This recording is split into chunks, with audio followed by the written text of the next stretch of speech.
వైద్య విద్యార్థులపై కూటమి ప్రభుత్వం వైఖరి దారుణమన్నారు వైఎస్ఆర్సీపీ ఎన్టీఆర్ జిల్లా డాక్టర్స్ విభాగం చైర్మన్ డాక్టర్ అంబటి రాధాకృష్ణ యాదవ్. డాక్టర్ల పట్ల పోలీసులు వ్యవహరించిన తీరు దుర్మార్గమన్నారు. ప్రభుత్వం విద్యార్హత కల్పించలేదు కాబట్టే విద్యార్థులు రోడ్డుపై నిరసనకు దిగారని అన్నారు. అందుకు పోలీసులతో అక్రమ అరెస్టులు చేయిస్తారా అంటూ ప్రశ్నించారు.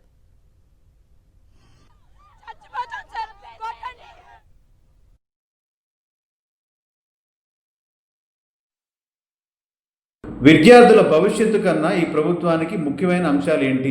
వాళ్ళ సమస్యలను మీరు ఎందుకు చేర్చలేకపోతున్నారు? గత 6 నెలలుగా వాళ్ళు మీ చుట్టూ కాళ్ళకు చెప్పులు అరిగిపోయేలా తిరుగుతున్నారు. అయినా కానీ మీరు వాళ్ళని పట్టించుకోవట్లేదు. నేడు మరీ ఘోరంగా ఆడపిల్లలను చూడకుండా, డాక్టర్లను చూడకుండా వాళ్ళని మున్సిపల్ వ్యాన్లో కుక్కల్ని విసిరేసినట్టు, పశువుల్ని విసిరేసినట్టుగా మీరు వాళ్ళని విసిరేశారు.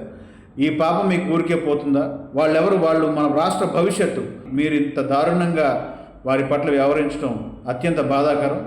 వారి న్యాయమైన సమస్యలను పరిష్కరించాలని, వాళ్ళు కోరిన విధంగా వాళ్ళకు రిజిస్ట్రేషన్లు చేయాలని వైఎస్ఆర్సీపీ ఎన్టీఆర్ జిల్లా వైద్య విభాగం తరఫున డిమాండ్ చేస్తున్నాం.